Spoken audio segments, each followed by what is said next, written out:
भिखारी बादशाह।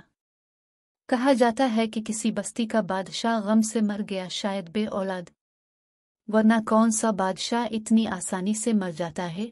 सुनने में आया है कि अक्सर बादशाह अपने ही बच्चों के हाथों मारा जाते हैं। कहा जाता है कि इस बादशाह के इंतकाल पर वजीर ने एक अनोखा इंतखाबी तरीका जारी किया कि 3 दिन बाद बस्ती का दरवाज़ा खटखटाने वाला पहला शख्स हमारा अगला बादशाह होगा। चुनांचे इस इंतखाब के नतीजे में 3 दिन बाद जो पहला शख्स दरवाजे पर आया वो फटे पुराने कपड़े पहने, सर पर टाट और गले में फंदा पहने एक भिखारी था। तो बादशाह था ये बस्ती पेशावर भिखारी थी। दरवाज़ा खटखटाने के बाद बादशाह बनने वाले भिखारी को वजीरों और मुशीरों ने ताजपोशी पढ़कर सुनाई। इसके बाद पुराने बोरी वाले कपड़ों की जगह शाहाना लिबास ने ले ली। टोपियों से चीथड़े निकालकर शाही जराबों से बदल दिया गया और भीख मांगने का प्याला। बादशाह के गिले में भीख का कटोरा कैसे लटका सकता था।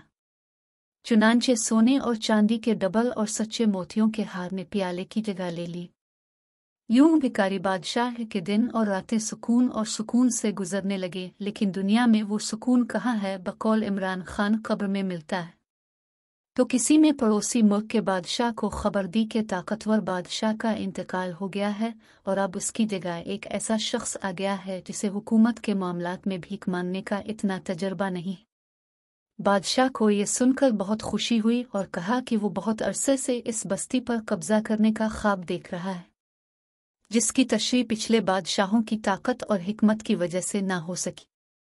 लेकिन ऐसा लगता है कि इस बार कुदरत चाहती है कि हम अपने मुल्क को वसअत दें। बस ये मेरी फौज के कायदीन हमले और कब्जे के लिए तैयार रहे। जब गांव के मुखबिरों को ताकतवर मुख से ये खौफनाक खबर मिली तो वो दरबार में पहुंचे, जहां अंगूर खाने वालों और गाने वालों के दरमियान फकीर बादशाह सलामत मौजूद था।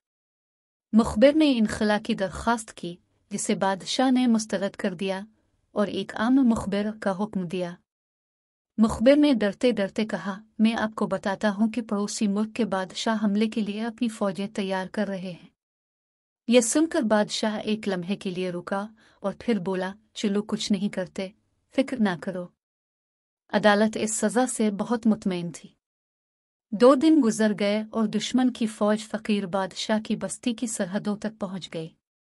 मुखबिर और दीवारों पर खड़े मुहाफिजों ने भी दुश्मन के अजीम लश्कर की नकलो हरकत देखी। वो सब दरबार की तरफ भागने लगे, जहां बादशाह बड़े खाने के बाद झपकी ले रहा था। लौंडियों ने जाग कर बताया कि दुश्मन सरहदों पर पहुंच गया है। बादशाह उजलत में उठ खड़ा हुआ, दुश्मन की फौजों की नकलो हरकत की खबर सुनकर कहने लगा, ठीक है, चलो कुछ करते हैं। लोगों ने अभी सुकून का सांस लिया ही था कि महल के गेट पर तोप खाने के गोले बरसाए गए और बस्ती के मुहाफिज दुश्मन के उड़ते तीरों की जद में आ गए। लोग जो बादशाह के बयान और जंगी हिकमत अमली के नफाज के मुंतजिर थे, घबरा गए। अपने घर, दुकानें, खेतियां और बागात छोड़कर महल की तरफ भागे और दूसरी तरफ दुश्मन मुल्क की फौज ने भी महल की तरफ रुख किया। जिसने भी इस तहरीक को रास्ते में रोकने की कोशिश की उसे मौत और तबाही का सामना करना पड़ा। जब सूरत हाल कस्बे के सिपासालार और रियासत के उमूर के इंचार्ज वज़रा और मुशीरों के जरिए शहंशाह तक पहुंची तो उसे मालूम हुआ कि अब पानी इसके सर से इतना ऊपर हो चुका है कि इसमें ज्यादा देर रहना मौत है। एक तरफ अवाम के गजबनाक नारे महल के दरवाजे और दीवारें हिला रहे थे तो दूसरी तरफ दुश्मन की तोपें जमीन को हिला रही थी। ऐसे में भिखारी बादशाह ने भरे दरबार में ऐलान किया, मैंने फैसला कर लिया है।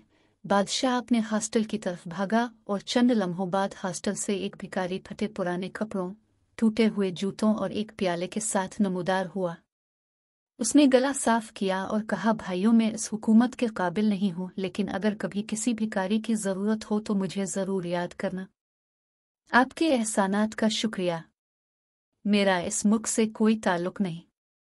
मैंने वही पहना हुआ है जिस तरह मैं कटोरा और कपड़े पहनकर आया था।